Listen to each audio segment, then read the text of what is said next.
тадбирҳои беҳдоштӣ бо мақсади пешгирӣ аз бемории сироятии коронавируси нав COVID-19 дар ташкилоту муассисаҳо, терминалҳои мусофиркашонӣ, ҷамъиятҳои нақлиётӣ ва хатсайрҳои шаҳри Душанбе ин шабу рӯз дар сатҳи зарурӣ амалӣ карда мешавад. қабл аз ҳама воситаҳои нақлиёти мусофиркашонӣ ки дар хизмати сокинон қарор доранд, мунтазам бо истифода аз маҳлулҳо безарар гардонида шуда, ронандагон бо маҷмӯи маводи зарурӣ бахусус маҳлул барои дастон ва маводи гигиенӣ таъмин карда мешаванд. кормандони хадамоти давлатӣ назорат ва танзим дар соҳаи нақлиёт дар ҷамъиятҳои нақлиётӣ, корхонаҳои нақлиётӣ, терминалҳои нақлиётӣ корҳои назоратиро пурзур карда истодаанд. ҳама рӯза пеш аз баромадан воситаи нақлиётӣ кормандони хадамоти давлатӣ назорат ва танзим дар соҳаи нақлиёт дар ҷамъиятҳои нақлиётӣ назорат мебаранд. яъне барои безарар гардонидани воситаи нақлиёти мусофирбар, барои дезинфексия кунонидани воситаи нақлиётӣ ва ронандаҳои воситаи нақлиётӣ бояд ки бениқоб дар корхона фаъолият накунанд, дар хатсайрҳо фаъолият накунанд ва мусофироне ки бениқоб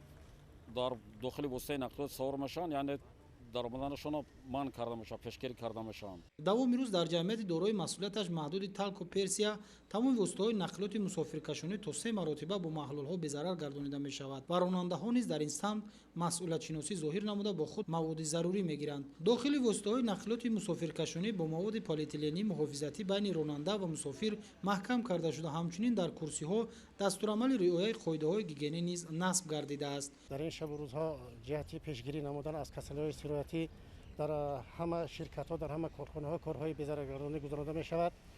аз он ҷумла дар ширкати як такси ҳам аз тарафи масъулони ҷамъият ҳама рӯза корҳои безараргардонӣ гузаронида шуда, ронандагон бе ниқобҳо ва бе маҳлулҳои спиртӣ мисол ки иҷоза дода намешаванд ва ҳамаи онҳо бо ниқоб ва маҳлулҳои спиртӣ таъмин карда шудаанд. тибқи нақшаи тасдиқнамудаи вазорати нақлиёт, кормандони раёсати хадамоти давлатӣ назорат ва танзим дар соҳаи нақлиёт дар шаҳри Душанбе дар ҳамкорӣ бо масъулони ҷамъиятҳои нақлиётӣ ва терминалҳои мусофиркашонӣ корҳои безараргардониро пурзур намуда, тариқи навбатдории шабонарӯзӣ дар ин муассисаҳо раванди тадбирҳои беҳдоштиро дар иртибот ба пешгирии бемории сироятии коронавирус ё худ COVID-19 назорат мекунанд.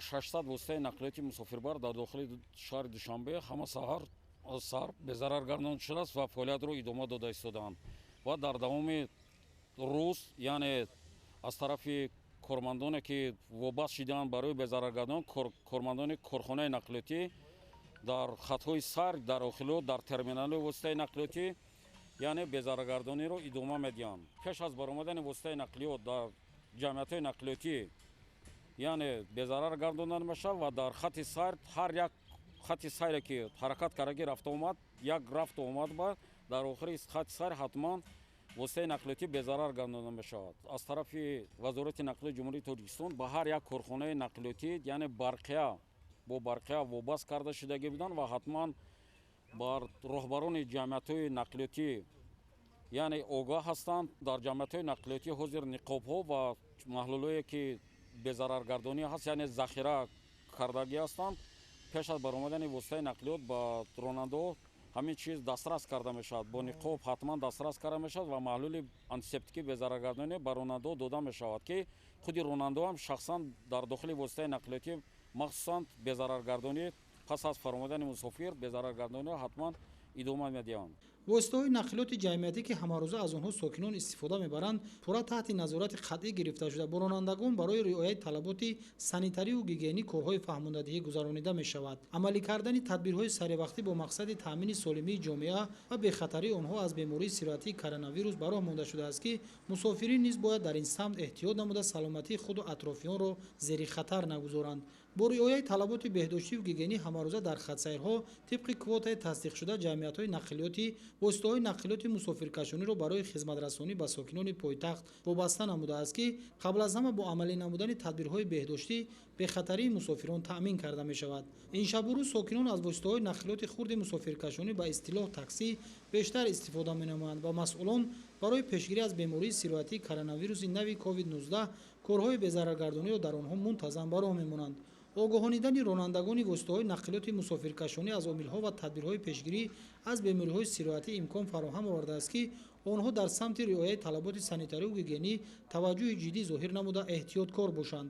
аз терминали мусофиркашонии Шарқ Транс ки ба шаҳр ноҳияҳои водии Рашт ва минтақаи Кӯло воситаҳои нақлиёт ба мусофиркашонӣ машғуланд, корҳои фаҳмондадӣ ва пешгирӣ аз бемориҳои сироятӣ амалӣ карда шуда, тадбирҳои беҳдоштӣ ба роҳ монда шудааст. Дар хатсайрҳои 16 ва 14 воситаҳои нақлиёти мусофиркашониро бо маҳлулҳо мавриди безараргардонӣ қарор доданд, ки чунин тадбири беҳдоштиро ҳамарӯза амалӣ менамоянд. Дар асоси нақша чорабиниҳои Вазорати нақлиёт, фаъолияти кормандони раёсати хадамоти давлатии назорат ва танзим дар соҳаи нақлиёт дар шаҳри Душанбе дар иртибот ба пешгирӣ аз бемории сироятии коронавирус ва ё худ COVID-19 тадбирҳои беҳдоштиро дар ҳамкорӣ бо масъулони терминалҳои мусофиркашонӣ ҳамарӯза мунтазам ба роҳ монда бехатарии мусофиронро дар ин самт таъмин менамоянд.